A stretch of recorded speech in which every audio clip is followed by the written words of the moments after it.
खबर अब तक के आज के अंक में आपका स्वागत है। मैं हूं आपके साथ मेघा चंदन। आप देख रहे हैं लाइव वायर न्यूज। शुरुआत करते हैं आज की प्रमुख सुर्खियों से।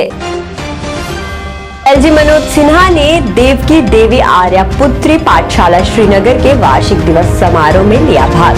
कहा, स्कूली शिक्षा में नई सोच की जरूरत।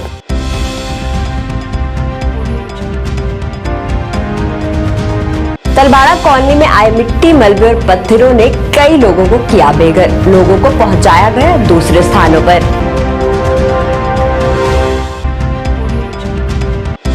कांग्रेस द्वारा पूर्व प्रधानमंत्री राजीव गांधी को उनकी 78वीं जयंती पर दी गई श्रद्धांजलि। सरकार से जम्मू कश्मीर को राज्य का दर्जा वापस देने की भी की मांग। अपनी पार्टी के जम्मू कश्मीर प्रमुख अल्ताफ बुखारी ने जम्मू कश्मीर के मतदाता मामले में स्पष्टीकरण के लिए केंद्र का किया शुक्रिया अदा। कश्मीर में हो रही हत्याओं की भी की निंदा। अब खबरें विस्तार से। एलजी मनोज सिन्हा ने देवकी देवी आर्या पुत्री पाठशाला श्रीनगर में वार्षिक दिवस समारोह में भाग लिया। बता दें, 1910 में शुरू हुआ स्कूल ने समाज के वंचित वर्ग की लड़कियों को शिक्षा प्रदान करने में महत्वपूर्ण भूमिका निभाई है और छात्रों के लिए गुणवत्तापूर्ण शिक्षा सुनिश्चित भी की है। वहीं इस अवसर पर एलजी मनोज सिन्हा ने कहा कि उत्कृष्टता और समावेश जम्मू कश्मीर के भविष्य की नींव रखने की कुंजी है और स्कूली शिक्षा में नई सोच की जरूरत है।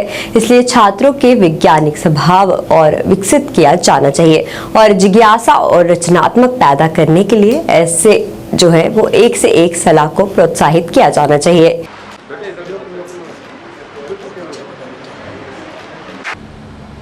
ये मेरे लिए प्रसन्नता का विषय है कि इस प्राचीनतम लगभग 112 साल पुराने विद्या के मंदिर में आने का अवसर मुझे प्राप्त हुआ है। पिछले महीने जब वीणा जी से मेरी मुलाकात हुई थी तब मैंने उनसे कहा था कि मैं आपके विद्यालय जरूर आऊंगा और इस कारण मैं उपस्थित हूँ। अभी जिक्र किया उन्होंने और निमंत्रण पत्र में भी मैंने देखा कि स्कूल का जो लोगो है उसमें ईशावास्य उपनिषद का एक श्लोक है। उसमें के 3 शब्द लिए गए, विद्यामृतम अश्नुते, यानी विद्या से एजुकेशन द्वारा अमृत प्राप्त कर लेना। लेकिन अगर पूरे श्लोक के अर्थ में जाएंगे तो उपनिषद जो बात कहता है कि जो विद्या और अविद्या दोनों को जान लेता है वह अविद्या से विद्या से अमरत्व को पार करता है। ये बात थोड़ी गूढ़ है। स्टूडेंट्स, पेरेंट्स तथा टीचर्स, मैं समझता हूँ ये सभी को ही समझना होगा कि अविद्या का मतलब अज्ञान, इग्नोरेंस ये नहीं होता है। अविद्या का अर्थ है भौतिक ज्ञान यानी साइंस। वहीं दूसरी तरफ विद्या का असली अर्थ वो आत्मज्ञान है। शिक्षा को हमारे शास्त्र, हमारी परंपरा में ट्रांसफॉर्मेशन का सबसे बड़ा टूल माना गया है। देवी हूँ, कोटा देवी, रूपा भवानी, गुल खातून, ललदेव, बेगम सलीहा के नाम से पूरे कश्मीर को देश में या दुनिया में जाना जाता था। उसी कश्मीर में 19वीं शताब्दी में बच्चियों में लिटरेसी रेट या महिलाओं में मैं कहूँ लिटरेसी रेट जो है वो 5 से 7% था, इससे ज़्यादा नहीं था। आप में से कुछ लोग जरूर नाम जानते होंगे। मैं उसी विश्वविद्यालय में पढ़ा हूँ, महामना पंडित मदन मोहन मालवीय जी। हिंदू विश्वविद्यालय की स्थापना की उन्होंने। किसी भी स्वरूप में पुरुषों से कम नहीं है स्त्रियां, उनका भी उतना ही आदर होना चाहिए जितना पुरुषों का होता है। शुक्रवार दोपहर को तलवाड़ा कॉलोनी के ऊपर स्थित पहाड़ी से बारिश के बाद आई बाढ़ ने कई क्वार्टर को अपनी चपेट में लेते हुए उनको क्षतिग्रस्त कर दिया। आपको बता दें, लोगों को अपना जरूरी सामान समेटकर अन्य स्थानों पर शरण लेनी पड़ी। बताया जाता है कि तलवाड़ा कॉलोनी की ऊपरी पहाड़ी का एक हिस्सा वीरवार शाम को टूट गया, जिसके बारे में कॉलोनी में रहने वाले लोगों ने को भी पता चला और शुक्रवार को पहाड़ी के नीचे बने हुए कई हिस्सों के क्वार्टर को खाली करा दिया गया। लोग भी दिन के समय क्वार्टर में नहीं गए और शुक्रवार दोपहर को एकदम से शुरू हुई बारिश के साथ ही पहाड़ का काफी सारा हिस्सा दरक कर नीचे आ गया और बारिश का पानी ने काफी तबाही मचाई। और आपको बता दें, क्वार्टर उसकी चपेट में भी आ गए और पानी क्वार्टर के अंदर तक चला गया। मिट्टी व पत्थर का मलबा भी कई स्थानों पर चला गया। लोग सुरक्षित स्थानों की तरफ चले गए थे, जिसके कारण किसी कारण की जान माल का नुकसान जो है वो सामना नहीं आया है। अलबत्ता क्वार्टर में पड़ा हुआ सामान लोग निकाल नहीं पाए। गौरतलब है कि तलवाड़ा में बनी हुई कॉलोनी सलाल डैम बनते समय NHPC के द्वारा बनाई गई थी। वर्ष 1996 से 1998 के दौरान जिला रियासी राजौरी रामबन में हुए आतंकी हमले के बाद बेघर हुए लोग तलवाड़ा में बनी कॉलोनी में रहने आए थे।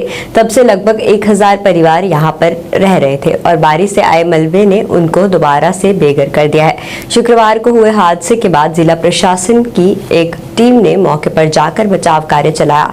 इस दौरान कई क्वार्टर को खाली कराया गया और लोगों को अन्य स्थानों पर भी ले जाया गया।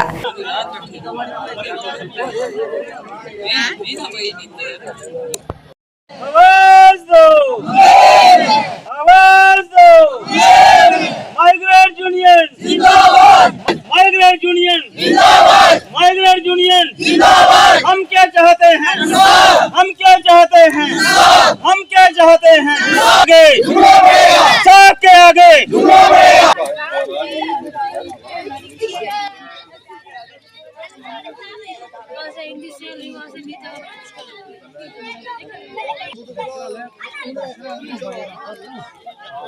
तूफान जेड़ा दा पूरा अंदर आ दा है ते मेरी निक्की एक कुड़ी सी अंदर सुत्ती दी, मैं सुत्ते दे भजा ली, मतलब घसीटियै बाहर कड्ढियै। ठीक है, एक कुड़ी दबोई दी सी मेरे कोल ते बच्चे बुच्चे जेह्ड़े हे घर नहीं थे, बिल्कुल कल्ली थी मैं। पूरा तूफान जेह्ड़ा बजरी मरसर जो भी है था साढ़े अंदर आ दा था ते जो भी समान जेह्ड़ा था सारा पूरा साढ़े अंदर बिल्कुल मतलब दबोई दा था।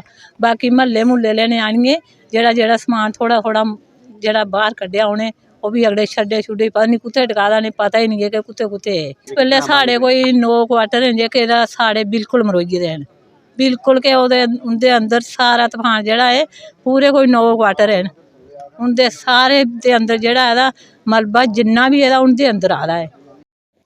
ये जनाब उपरा ये जड़ा एह्दा फ्लड पिया उप्पर तो ये तकरीबन 1 बजे बारिश शुरू होई जी, कोई पौना घंटा लग्या उत्थों बारिश ही।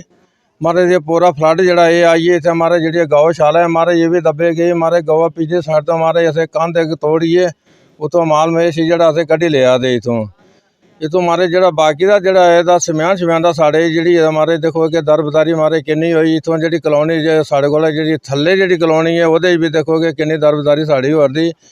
तो इतने कल आए आनी है हमारे इतने तहसीलदार साहब भी आए महाराज, इतने DC भी आए आनी है हमारे, उन्हें भी आखे कि भाई अस मशीना लाइए भाई इसी जड़ा भाई खाली करवाने अस खाली करवाइए भाई तो साढ़ा कोई समान जड़ा अगे पिछे असें दाएं बाएं करिए असें रखे दा निक्के निक्के बच्चे दरबदारी हो रही हैं।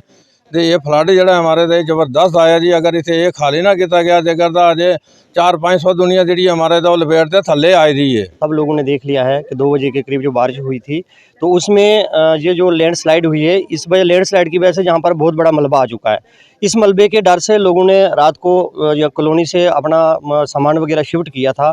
तो जहाँ पर तहसीलदार साहब आए, ADM साहब आए और अजय नंदा जी भी आए थे। उन्होंने लोगों को आश्वासन दिलवाया था कि अभी हम रात को ही मशीनें लगवा करके यहाँ का ये मलबा है ये हम उठा देंगे और आपको किसी सेफ जगह पे रखेंगे। लेकिन अभी तक हम इंतज़ार कर रहे हैं, ऐसा कुछ प्रशासन की ओर से ऐसा कुछ कदम नहीं उठाया गया है। अलबत्ता रात को जिन लोगों को शिफ्ट किया यहाँ से नीचे शेड की तरफ, तो शेड में भी किसी प्रकार से भी एडमिनिस्ट्रेशन ने जाके गवर्नमेंट ने इंतजामिया ने कोई भी किसी का व्यवस्था नहीं की। सन 1998 से हवानों के डर से अपना घर बार छोड़कर माइग्रेंट तलवाड़ा में अपना रहन बसेरा शुरू करा था। 2022 की बात करें तो कुदरती आफत से अब घर छोड़ने को मजबूर हैं। बीते 2 दिन से हो रही बारिश के चलते जहां पे अचानक भूस्खलन के चलते कई घर तबाह हो गए हैं। तस्वीरें आपको दिखाने की कोशिश करूंगा, जहां पे जहां जो लोग रह रहे थे उनको जहां से निकलने का समय ही नहीं मिला, और जहां से आप देख सकते हैं कि तमाम घरों में है वो पूरी तरह से मलबे में तब्दील हो चुका है। वहां पे लोगों के जूते, कपड़े, सामान निकालने का बिल्कुल भी समय नहीं मिल पा रहा है, और इसी के चलते अभी भी खतरा जो है टला नहीं है। बारिश के चलते जहां से लोग अपनी जान को बचाने के लिए यहाँ से निकल गए थे, लेकिन अपना घर का सामान निकालने का उन्हें मौका ही नहीं मिला। वहीं अगर बात करें, लगभग 10 से 15 ऐसी फैमिली जो अभी घर छोड़कर जहां से बाहर रहने को मजबूर हैं। बीते कल की बात करें, प्रशासनिक अधिकारी जहां पे लोग आए थे, उन्होंने यहां से इनके बात सुनी है, लेकिन इनका साफ आरोप है कि यहां पे आके झूठा आश्वासन देके चले गए। जहां पे रहने के लिए बोला गया था, वहां पे कोई साफ सफाई का कोई व्यवस्था नहीं थी। वहां पे रात के डर घर, एक तो बारिश के चलते घर छोड़ना पड़ा, दूसरा जहां रहने की बात कही गई थी वहां पे सांप कीड़ों की वजह से वहां से भी रात भर वो सो नहीं रहे हैं। लेकिन आज सुबह की बात करें, सुबह के लगभग 12 बजने को हैं, लेकिन अभी तक प्रशासन अधिकारी इन लोगों की बात सुनने को अभी तक जहां नहीं पहुंच पाया है। हालांकि लोगों ने आरोप है कि जहां पे सिर्फ प्रशासन झूठे आश्वासन देता है। अगर इसी तरह से 23 बार चलती रही तो जहां जिन घरों में पानी भरा था, ये घर जहां से नामो निशान से भी मिल सकते हैं, यानी कि बारिश के चलते ये घर बह भी सकते हैं। समय रहते अगर जहां पे कोई हल नहीं किया गया तो इन लोगों की मुसीबतें और बढ़ सकती हैं। समय के साथ रियासी से जेकेसी न्यूज के लिए राहुल कुमार। कांग्रेस के पूर्व प्रधानमंत्री राजीव गांधी को उनकी 78वीं जयंती पर JKPCC ऑफिस शहीदी चौक जम्मू में श्रद्धांजलि अर्पित की गई। इस अवसर पर बड़ी संख्या में पार्टी के वरिष्ठ नेता तथा कार्यकर्ता वहां मौजूद रहे। उन्हें पुष्पांजलि अर्पित कर उनके द्वारा किए गए कार्य पर प्रकाश डाला। बता दें, इस दौरान उन्होंने सरकार से जम्मू कश्मीर को राज्य का दर्जा वापस देने की भी मांग की।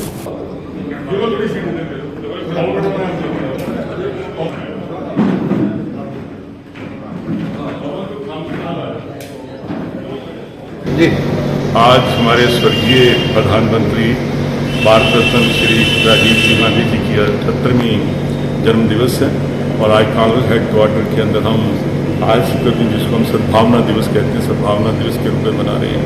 और आज के दिन मेरी यही अपील है जम्मू कश्मीर के अवाम को कि हम भाईचारे के साथ रहें, और जिसकी वजह से राजीव जी ने अपने प्राण निछावर किए कि वो चाहते थे कि पूरे हिंदुस्तान के आसपास की जो कंट्रीज़ है वहाँ प्यार से रहा जाए, शांति से रहा जाए, और शांति की बदौलत ही उनके प्राण चले गए। और वो हमारे जो विजन था उनका, जिसको हम कहते हैं कि आधुनिक भारत के अंदर जो क्रांति लाई है, IT के अंदर जो क्रांति लाई, और राजीव जी लाने वाले थे पंचायतों के अंदर जो उन्होंने 33% महिलाओं को जो रिजर्वेशन दी उनको लेके आए, जो हमारे यंग वोटर्स खास करके 18 साल से की एज के जो युवा लोग थे उनको उन्होंने मौका दिया वोट डालने के लिए, जमहूरियत में शामिल होने के लिए। तो इसीलिए हम आज के दिन सद्भावना के दिवस मनाते हैं कि भी सद्भावना हमारे जम्मू कश्मीर के अंदर हो, पूरे भारतवर्ष के अंदर हो। जम्मू कश्मीर में हम लोग तरक्की करो। हम आज के दिन ये भी मांग करते हैं सरकार से, जम्मू कश्मीर की LG साहब से, कहा कि भारत सरकार से जो आपने वादा किया था कि हम इसको स्टेटहुड वापस देंगे, हमें स्टेटहुड दें, जो हमारे हकूक़ हैं नौकरियों के अंदर वो बरकरार रखें, और हमारी ज़मीनों का हक जो हमारे पास है। जम्मू कश्मीर में बाहरी राज्यों के 2.5 लाख मतदाताओं को वोट का अधिकार देने के संबंध में संबंधित अधिकारियों द्वारा दिए गए स्पष्टीकरण के लिए अपनी पार्टी के जम्मू कश्मीर प्रमुख अल्ताफ बुखारी ने धन्यवाद किया। उन्होंने कहा कि पिछले कुछ दिनों से जम्मू कश्मीर के लोगों में जो डर का माहौल बना हुआ था उससे उन्हें राहत मिली है, क्योंकि उच्च चुनाव आयोग ने स्पष्ट किया है कि यहाँ केवल 18 साल से ऊपर के युवाओं का ही रजिस्ट्रेशन होगा, और जो अभी तक पंजीकृत नहीं है। और इस दौरान उन्होंने कश्मीर में हो रही हत्याओं की भी कड़ी निंदा की। बता दें, ये बात उन्होंने जम्मू के चिनौर इलाके में पार्टी कार्यालय स्थापित करने के बाद मीडिया से संबोधित करते हुए कही। वहीं इस संबंध में पार्टी नेताओं और सदस्यों ने भी जानीपुर से चिनौर तक मोटरसाइकिल रैली का आयोजन किया।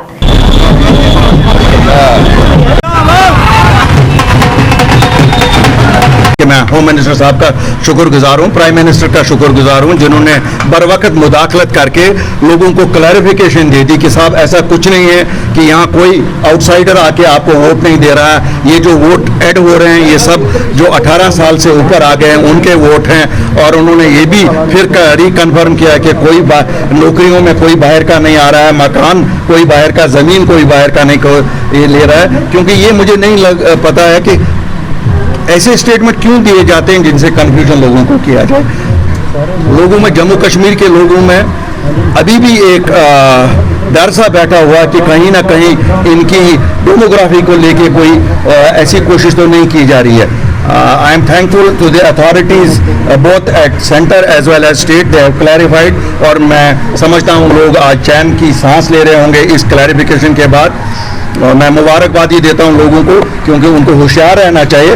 वो होशियार हुए तो हम होशियार हुए, हम होशियार हुए हम रिक्वेस्ट करते हैं। और आप सबको मालूम है अल्ताफ बुखारी और अपनी पार्टी बिलीव्स कि हम मुक्का नहीं दिल्ली को दिखाते हैं, हम हाथ जोड़ के उनको कहते हैं हमारे लोगों को परेशान ना करो। उन्होंने आज फिर क्लैरिफिकेशन दे दी। ये लोगों की फतह है, ये क्लैरिफिकेशन आ गई। नेशनल कॉन्फ्रेंस की तरफ से वक्फ बोर्ड द्वारा कश्मीर में मुस्लिम धर्मस्थलों पर दान पर प्रतिबंध लगाने के फैसले के खिलाफ विरोध प्रदर्शन किया गया। इस अवसर पर उन्होंने वक्फ बोर्ड के खिलाफ नारेबाजी कर नाराजगी जताई। वहीं इस अवसर पर वहां इमरान नबी डार, सलमान सागर और अन्य कई वरिष्ठ नेता भी मौजूद थे। इस मौके पर बोलते हुए इमरान नबी ने कहा कि कश्मीर में मुसलमानों की छवि खराब करने का प्रयास किया जा रहा है, जिससे कभी भी बर्दाश्त नहीं किया जाएगा। एक प्रोटेस्ट हुआ नवाई सुबह ऑफिस में। ये जो डिसीजन अभी आया है गवर्नमेंट की तरफ से, जिस पे बैन लगाई गई है डोनेशंस पे, मुस्लिम श्राइन्स पे, उसको जो है उसके खिलाफ जो है आज प्रोटेस्ट किया। हमारे यूथ के फंक्शनरीज आज आए थे और उन्होंने एक पीसफुल प्रोटेस्ट किया, जिसमें ये बताया गया कि गवर्नमेंट को जो ये फैसले ले रही है इनको बाज आना चाहिए इन फैसलों से। देखिए, इन श्राइन्स के साथ हमारा अकीदत जुड़ा हुआ है। ये जो इशू है ये एक जायरीन और श्राइन के बीच में, हम कितना पैसा देते हैं ये हमको और उनको पता है। और दूसरी बात, ऐसा जो ऑर्डर पे लिखा हुआ है बहुत जलील किया है उन्होंने, जो हमारे पीर साहिबान हजरात उनको जलील किया है। जिस तरीके की लैंग्वेज बोली गई है कि इनको जी फोर्सफुली जो है लोगों को वहां पैसे लिए जाते हैं। ऐसा कभी मैं जाता हूं आस्थानों में, मुझे तो कभी किसी ने फोर्सफुली नहीं किया। अपने अकीदत से जब हम जाते हैं हम देते हैं। तो नेशनल कॉन्फ्रेंस का आज जो है एक स्टैंड है, हमने इस पे एक स्टेटमेंट भी दिया है और हमारा क्लियर कट स्टैंड है कि गवर्नमेंट को जो यहाँ के सूफी कल्चर ट्रेडिशनल एक पूरा पिछले 250 सालों से चल रहा है, उसको क्यों आप तंग कर रहे हो, उसमें क्यों आप मुदाखलत कर रहे हो? कल को आप बोलोगे कि मुझे आपके रिलीजन में ये एक चीज जो है पसंद नहीं है। किसी भी रिलीजन, चाहे हिंदू हो सिख हो, आपको मजहबी मामलों में घुसने की क्या जरूरत है? ग्रैंड मुफ्ती और मुत्ताहिदा मजलिस ए उलेमा के वरिष्ठ सदस्य मुफ्ती नासिर उल इस्लाम ने मुत्ताहिदा मजलिस उलेमा के संस्थापक मुलावी उमर फारूक की जल्द रिहाई की मांग की। आपको बता दें, इस अवसर पर बोलते हुए उन्होंने कहा कि उमर फारूक को करीब 4 साल से नजरबंद रखा गया है, जो कि सरासर निंदनीय है। उन्होंने जल्द से जल्द उमर फारूक की रिहाई के साथ साथ मुख्य जामिया मस्जिद को खोलने की भी मांग की। नज़रबंदी का कोई जवाज़ बज़ाहिर तो नहीं, लेकिन फिर भी उनको उनकी मनसबी जिम्मेवारियों को अदा करने से रोका जा रहा है। मौलवी उमर फारूक साहब की शख्सियत जो है वो बहज़त मीरवाइज़ भी है और आवाम में हर दिल अजीज़ भी है। उनका एक अपना मकाम है और इस वक्त उनकी खाना नज़रबंदी को कश्मीर के तमाम लोग इस तरीके से देख रहे हैं कि वो इसको पसंद नहीं करते हैं और ये मजहबी मुदाखलत इसकी मुतरादिफ है और तमाम लोग बिला लिहाज मसलक ये मुतालबा करते हैं कि मीरवाइज़ की रिहाई अमल में लाई जाए ताकि वो मनसबी जिम्मेवारियों को अदा कर सकें। आप तो ये कह रहे हैं कि 5 अगस्त के बाद कश्मीर में हालात बदल गए।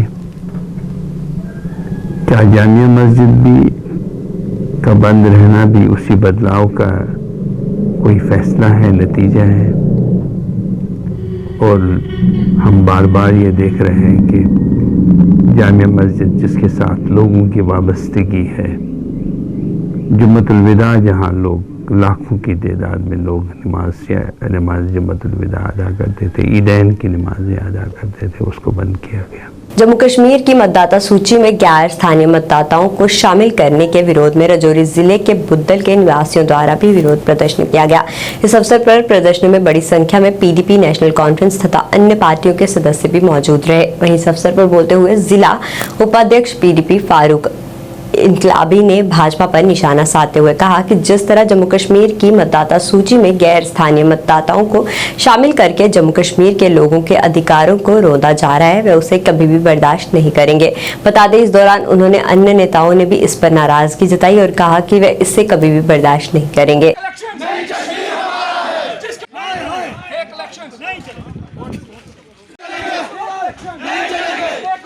कि हम पे जबरन वो एक फैसला थोपा था और हिंदुस्तान की एक गवर्नमेंट ने हमारे साथ जो खिलवाड़ किया था उसका उसका जख्म अभी हमसे मतलब भरा ही नहीं था। तो आज एक ये दूसरा जख्म इन्होंने दिया जिस पे इन्होंने कहा कि जो वोटर्स हैं ये इनको ये इंक्लूड कर रहे हैं जो यहाँ के लोकल वोटर्स हैं भी नहीं। तो कहीं ना कहीं मैं अपील करूँगा सभी पॉलिटिकल पार्टीज़ के लीडर से, चाहे वो किसी भी खित्ता से हैं, खित्ता पीर पंचाल से हैं, जम्मू से हैं, कश्मीर से हैं, चनाब वैली से हैं, कि वो इस पे सामने आए। और हम ये नामंजूर करते हैं, हमें ये मंजूर नहीं है कि बाहर के वोटर्स हमें मंजूर नहीं। जम्मू कश्मीर के लोगों की बदकिस्मती ये है कि सबसे पहले भारतीय जनता पार्टी की जो हुकूमत है उन्होंने 5 अगस्त 2019 को यहाँ की आवाम के हकूक़ पे डाका डालते हुए रातों रात हमारा स्पेशल स्टेटस हमसे छीना, हमारी रियासत का दर्जा हमसे छीना और जम्मू कश्मीर के आवाम को गुलाम बनाने की एक कोशिश उस दिन इन्होंने यहाँ पे शुरू की।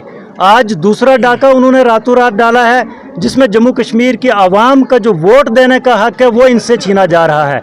क्योंकि अगर टोटल 78 लाख वोटर जम्मू कश्मीर में पहले से है, 25 लाख वोटर जब ये बिहार और यूपी के लोगों को यहाँ पे एडजस्ट करेंगे हमारी वोटर लिस्ट में, तो आप समझ सकते हैं कि बिहार और यूपी के लोग हमारी किस्मत का फैसला करेंगे कि जम्मू कश्मीर का नुमाइंदा कौन होगा, जम्मू कश्मीर का चीफ मिनिस्टर कौन होगा, जम्मू कश्मीर के किस नौजवान को नौकरी मिलनी चाहिए, किसको नहीं मिलनी चाहिए। तो ये हमारे हकूक़ पे डाका है भारतीय जनता पार्टी ने जो डाला है। हम इस डाके को जो 5 अगस्त 2019 को इन्होंने डाला, ज़बरदस्ती डाला, आपके कागजों में जो है आर्टिकल 370-35 है, आपने जो उसको एब्रोगेट किया है, लेकिन जम्मू कश्मीर की आवाम ने उसको माना नहीं है। हमारे दिलों से आप 35 से 370 और हमारा अपना झंडा आप नहीं निकाल सकते हैं। अपने कागजों में दिल्ली बैठ के आप जो मर्जी करें, आज भी हमारे दिलों में 35 ए भी है, 370 भी है और हमारा अपना झंडा जो जम्मू कश्मीर का है वो भी है। ब्लॉक सतवारी के दड़ब की 1 किलोमीटर तक की सड़क की हालत काफी खस्ता है, जिसको लेकर वहां के स्थानीय लोगों द्वारा नाराजगी जताई गई। इस अवसर पर बोलते हुए स्थानीय लोगों ने अपनी समस्या को उजागर करते हुए कहा कि इस सड़क की इतनी खस्ता हालत से वो परेशान है और उन्हें गुजरने से भी वहां पर काफी ज्यादा परेशानियों का सामना करना पड़ता है और वे परेशान हैं। दड़ब पंचायत के सरपंच ने जल्द से जल्द इस सड़क के निर्माण करवाने की अपील की ताकि लोगों को कुछ हद तक निजात मिल सके।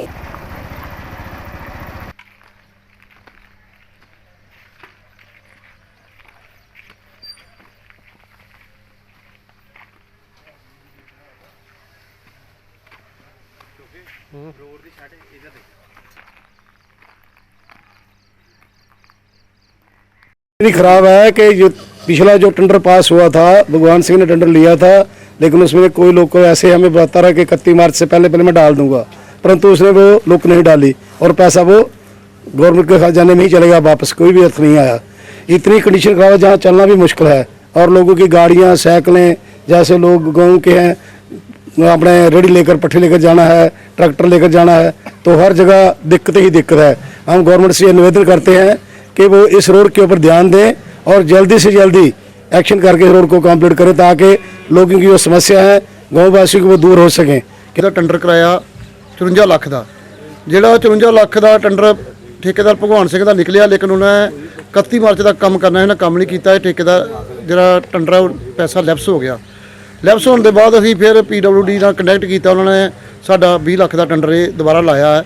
तो मैं उन्होंने अगे अपील करना कि जल्दी तो जल्दी ये रोड को लुक पाई जाए ताकि इस रोड की इन्नी माड़ी कंडीशन है कि ना साढ़े बजुर्ग जा सकते, बच्चे तो इन्नी परेशानी बारिश के हुई है कि खड्डे ही खड्डे है, ये तुम देख ही रहे हो। दूसरा मैं गवर्नर साहब अगे अपील करना चाहना कि जोड़ा ठेकेदार काम नहीं करता उन्होंने ब्लैक लिस्ट पाया जाए ताकि अगले ठेकेदार को मौका मिलिया जाए।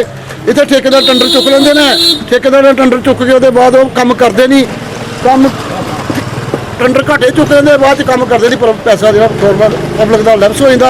सारी दुनिया को पता है इस रोड का, इस पंचायत का ਇਸ ਗਾਂਵ ਨੂੰ ਨਿਵਾੜ ਵਾਲਿਆਂ ਨੇ ਗੋਦ ਲਿਆ ਹੋਇਆ ਹੈ। दूसरा नवार ने गोद लिया, दूसरा आर्मी ने ब्रिगेड कालू चक ने कंजवानी ने इस पिंड नूं गोद लिया। लेकिन गोद ले बच्चे की कंडीशन देखो तुसी। RNB डिपार्टमेंट इन्ना बेवकूफ डिपार्टमेंट है कि जो ठेकेदार नहीं काम करता उसको ब्लैक लिस्ट करना चाहिए। क्यों नहीं करती ब्लैक लिस्ट? कितनी परेशानी हो रही है? इस परेशानी में दे दो कि साडियां गड्डियां साडे बच्चे स्कूल टाइम से नहीं पहुँचते। मैं ये अपील करना चाहना गवर्नर साहब नूं, डिप्टी साहब नूं, DC मैडम नूं, बिलासा लवानी बिलासा जी नूं, अग्नि लिबासा जी नूं मैं स्पैशल मिल के आया इस रोड बारे, पर उन्होंने आश्वासन दिता कि रोड तुहाडा जरूर बन जाएगा और बनेगा। लेकिन मैं ये भी कहना चाहना कि रोड जिस ठेकेदार को टेंडर देता जाता रोड नहीं बनाता तो उन्हें ब्लैक लिस्ट करो। निदेशक भागवनी कश्मीर ने कुलगाम और चवालगाम कुलगाम का व्यापक दौरा किया और जागरूकता शिविर से संवाद कार्यक्रम की अध्यक्षता की। इस मौके पर शिविर में मुख्य भागवनी अधिकारी राजौरी मदन लाल टाक सहित अन्य अधिकारी तथा क्षेत्र के सरपंचों और PRI सदस्यों सहित बड़ी संख्या में किसानों ने भाग लिया। इस दौरान किसानों फल उत्पादकों की विशाल सभा को संबोधित करते हुए निदेशक ने क्षेत्र में उच्च धनतत्व वृक्षारोपण के प्रोत्साहित करने और नए बागों की स्थापना के लिए क्लस्टर दृष्टिकोण अपनाने की आवश्यकता पर बल दिया। उन्होंने किसानों से अपने खेतों में एकीकृत खेती अपनाने और विभिन्न घाटकों जैसे बोरवेल, ड्रिप सिंचाई, कस्टम हायरिंग सेंटर और उपकरण आदि का लाभ उठाने का आग्रह किया। उन्होंने इस दौरान किसानों को विभाग के केंद्र और केंद्र शासित प्रदेश प्रायोजित योजनाओं का भी लाभ लेने को कहा।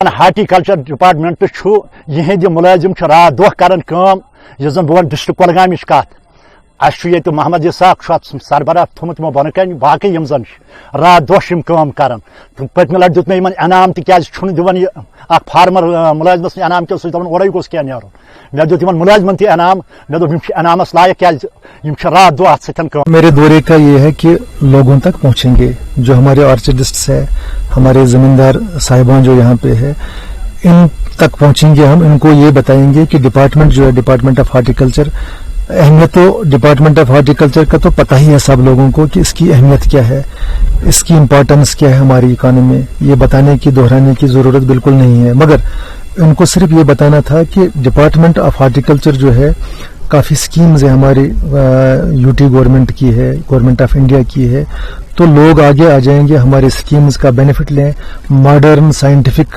लाइन्स पे अपना हार्टिकल्चर जो है इसको आगे ले जाएं। शोपियां स्थित 12 सेक्टर RR के साथ सेना की 44 राष्ट्रीय राइफल्स ने शोपियां के बटपोरा स्पोर्ट्स स्टेडियम में जश्न जनूब नामक मेगा कार्यक्रम का आयोजन किया। इस दौरान वहां बड़ी संख्या में स्थानीय लोगों ने भाग लिया। वहीं इस अवसर पर वहां रंगारंग कार्यक्रम भी प्रस्तुत किए गए, जिसे देखकर लोगों में काफी उत्साह दिखा। इस मौके पर 12 सेक्टर RR के डिप्टी कमांडर द्वारा समाज के विकास में उल्लेखनीय शासन करने वाले व्यक्तियों, खिलाड़ियों, सामाजिक कार्यकर्ताओं और अन्य को भी सम्मानित किया गया। हुआ था यहाँ पे जश्न जुनूब जो हर साल होता है एक बार। इसमें क्या है, हमारे जो बच्चे हैं वो पार्टिसिपेशन करते हैं यहाँ पे, अपना जो टैलेंट होता है वो निखारता है हमें यहाँ पे। तो इससे पहले जो हमारा जश्न जुनूब इससे पहले आया था पिछले बार 2021 में, तो उससे क्या हो गया, हमारे बच्चों को एक नेशनल लेवल का एक परफॉर्मेंस मिला। सोनी TV पे, कलर TV पे उन्हें बोला आप यहाँ पे ऑडिशन दो, तो उससे हमारे बच्चों को आगे स्टेज मिलता है जश्न जुनूब से। हर साल हिस्सा इसमें लेते हैं इस जश्न जुनूब में। हमारे बच्चों को अच्छा लगता है इसमें हिस्सा लेने, क्योंकि उनका अपना टैलेंट जो उनको दिखाने का मौका मिलता है। उससे हमारा भी यहाँ पे जो हमारा जी गेम है उसका अच्छा सा प्रमोट हो रहा है और हमारे बच्चों को भी अच्छा प्लेटफॉर्म होता है। डिस्ट्रिक्ट स्पोर्ट्स तो अपनी तरफ से हमें बहुत ताउन करते हैं, इवेंट हो वो भी करा रहे हैं। डिप्टी कमिश्नर की बात करें, उसने हमें यहाँ पे क्लास प्रोवाइड किया है बॉयज सेक्शन में। आर्मी की बात करें तो हमारे स्पॉन्सर भी इसी से आते हैं, तो शुक्र करते हैं, हम हर कोई हमें सपोर्ट करता है, इसीलिए हमारे बच्चे नेशनल लेवल पे पास होंगे। ऑपरेशन सद्भावना के तहत 17 राष्ट्रीय राइफल्स मराठा लाइट इन्फेंट्री द्वारा मोटर ड्राइविंग कोर्स आयोजित किया गया। बता दें, इस ड्राइविंग कोर्स का उद्देश्य युवाओं का कौशल विकसित करना और उन्हें चिनाब वैली में विकास परियोजनाओं में विभिन्न रोजगार के अवसरों की तलाश करने के योग्य बनाना था। वहीं इसके साथ ही मोटर ड्राइविंग परीक्षण को पूरा होने पर 11 उम्मीदवारों की परीक्षा उत्तीर्ण करने के बाद उन्हें स्थायी ड्राइविंग लाइसेंस प्रदान करवाया गया। वहीं ड्राइविंग लाइसेंस वितरण समारोह के दौरान रमेश कुमार समोत्रा ARTO किश्तवाड़ ने सभी उम्मीदवारों को संबोधित किया और उन्हें विभिन्न सरकारी योजनाओं के माध्यम से रोजगार लेने के लिए प्रोत्साहित किया। मैं शुक्रगुजार हूँ इंडियन आर्मी का, जिन्होंने हमें इस काबिल समझा कि जिसने हमें इस काबिल समझा कि हमें 23 दिन का एक ड्राइविंग इंस्टीट्यूट में भेजा, हमें ड्राइविंग सिखाई, उसके बाद हमें टेस्ट देना पड़ा और आज हमें यह लाइसेंस मिली है। इसके लिए हम तहे दिल से शुक्रिया अदा करते हैं इंडियन आर्मी का, ताकि आगे जाके हम कुछ रोज़गार कमा सके। इंडियन आर्मी की तरफ से 17 RR में आए हैं, तो हमें इंडियन आर्मी की तरफ से 1 महीना ड्राइविंग कोर्स सिखाया गया। तो हमने 1 महीना ड्राइविंग कोर्स सीखा और फिर हमने टेस्ट देकर क्वालिफाई किया और हमें आज यहाँ ड्राइविंग लाइसेंस मिली और सर्टिफिकेट भी मिली, जिसकी मदद से हम कोई एम्प्लॉयमेंट के लिए कोई मदद मिल सकती है। खबर अब तक की आज के अंक में फिलहाल इतना ही। देखते रहिए लाइव वायर न्यूज़। धन्यवाद।